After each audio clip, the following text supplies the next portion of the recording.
Today, we're gonna talk about 5 things that locals know that newcomers do not know about Colorado Springs, and these are straight from the comments that we get from the people that we help move to Colorado Springs. All right, now the first thing we've gotta hit on is infrastructure. Now, that's a pretty broad topic, right? But here's the specific thing that we get, the comment we get all the time as far as new to Colorado Springs, didn't really realize it, and it's really just the layout of the city. Colorado Springs, you know, I don't know what the number is right now today, but there's, you know, in El Paso County, there's over 700,000 people. In Colorado Springs, I mean, there's over 500,000 people probably in the greater Colorado Springs area. So when they first designed the city, it wasn't really meant to have quite that many people. Now, I know that's really not unique to Colorado Springs. There's a lot of cities like that across the country, but Colorado Springs, what really drives the, I guess I will say, the craziness that the locals feel about this are specifically the roads. Now, if you look behind me, you can probably see there's a lot of bluffs, kind of some terrain variation, if you will, across Colorado Springs. And that's really what drives a lot of the original road system. You know, they didn't go up and over top of the bluffs, they kind of went, the road snaked around them. So Colorado Springs is definitely not laid out in this kind of grid-like pattern. Now, the other thing that's frustrating is that I-25, the main north-south corridor through Colorado Springs, it's on really the west side of Colorado Springs. A vast majority of the town is east of I-25. So you kind of had this urban sprawl that took place east of I-25, and it wasn't until you got out east towards like Powers Boulevard where there weren't those terrain, I guess, breakups where you could really have more like a grid-like pattern layout. So when you get over to like Powers, Mark Scheffel, going straight north-south, there's some other roads that go east to west, Woodman, Dublin, Barnes, Stetson Hills. Those roads, they kind of make a little bit more sense, and it's easier to reverse that area. But man, when you're trying to go from West Colorado Springs, or really just I-25, and you're trying to get to something on the east side of town, there's no good way to do it. The best thing is on the north side of town. It's Woodman Road. They did a big expansion project a few years ago. So now it's 3 lanes both ways, but that's on the far north side of what is Colorado Springs proper.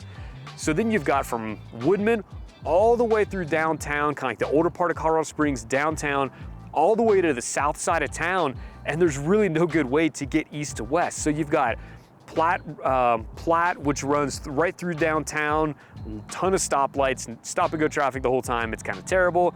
And then you've got to get all the way down to MLK Bypass or Fountain Boulevard, which takes you to the airport off of I-25.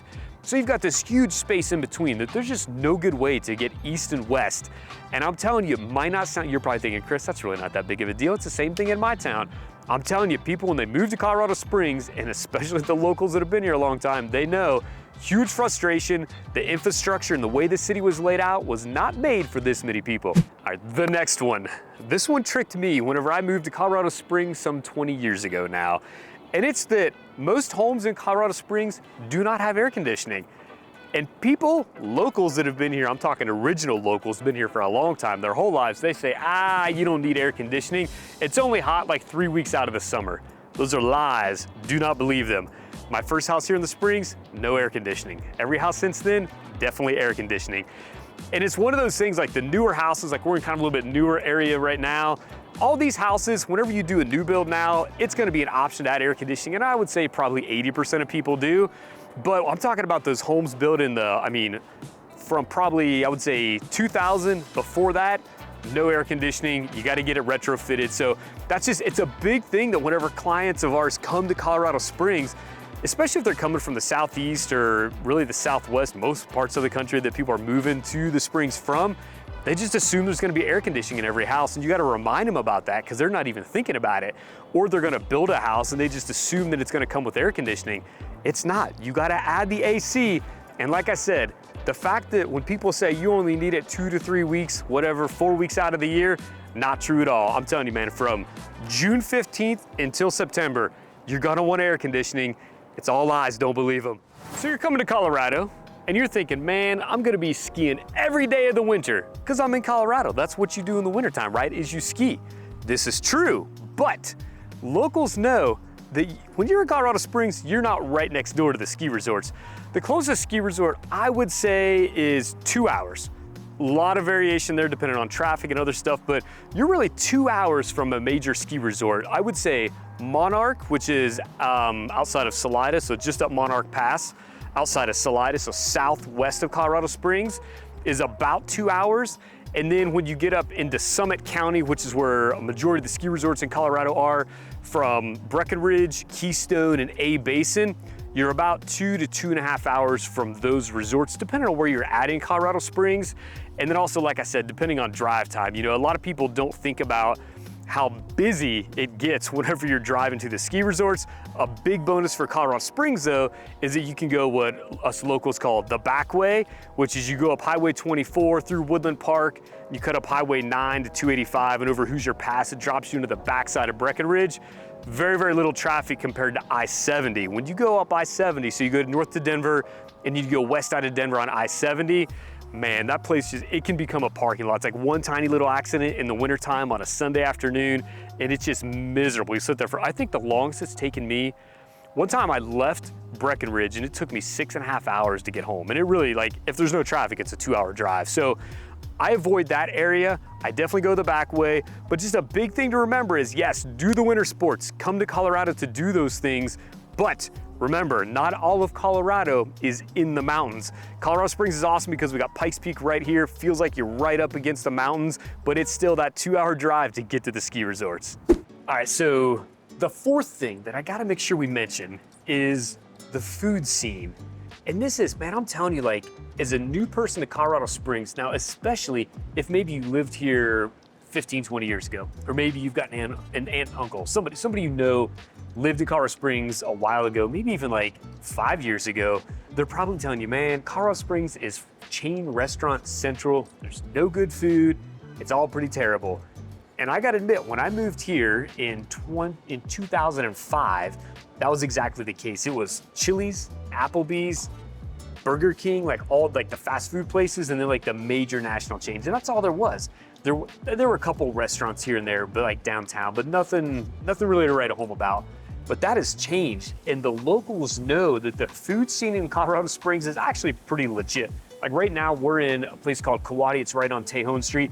If you've watched some of our other videos, you've definitely seen the inside of this place. You've heard us talk a little bit about it. The downtown part of Colorado Springs, in my opinion, is really kind of the food hub of Colorado Springs.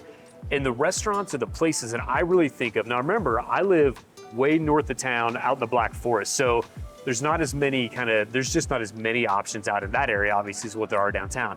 But downtown, man, some of these new places like Kawadi, this place has a ton of different, not a ton, like 4 or 5 different places inside of it that you can grab something to eat.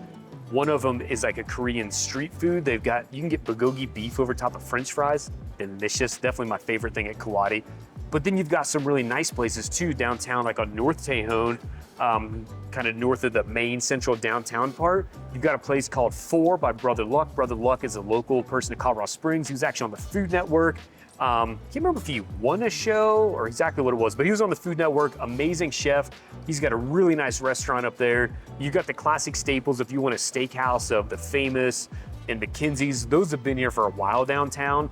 And then back up on the hill of 8th Street, you've got the Peppercorn Steakhouse, which honestly for me, like, I love a good steak and a nice bottle of wine. So like those are 3 places that I really, really enjoy. But then you've got some other stuff too, like just outside of us here, we've got Dos Santos Tacos, T-Birds is just up the road as well. So the downtown part of Colorado Springs has a ton of good food options. And what I think's even, I guess, just as cool, if not better than that, is because a lot of people, you're not living in downtown. Some people do, but most people are living in the suburbs around the downtown area. But we're starting to see restaurants pop up in like these little strip malls that are getting renovated and new cool restaurants pop up. So if you've heard about Colorado Springs and the lack of food scene previously, trust me, locals know the food scene here is definitely kicking off. All right, so this is gonna be the last thing we're gonna talk about. And this is by far the biggest comment we get from newcomers that us as locals already know about. And it's marijuana. And I'm telling you, it cracks me up how many people just are off on this or don't quite have the right concept of it. And we even get comments telling us we're wrong about this now that I think about it. I'm just gonna give it to you straight. Here's how it is.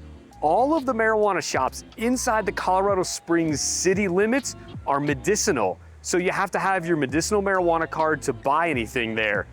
So what about recreational marijuana? Because that's what everybody talks about. you've got to go outside of Colorado Springs to purchase. The closest place to purchase is Manitou Springs, which is just right up against the west side of Colorado Springs. Literally, you're driving down Colorado Avenue, there's a sign that says, "Welcome to Manitou Springs," and right next to that is a recreational marijuana shop. So that's just a big confusion. People think, oh my gosh, there's all these pot shops everywhere in Colorado Springs. There are a lot of them, but those are all medicinal marijuana shops. The recreational ones are actually outside of Colorado Springs city limits proper.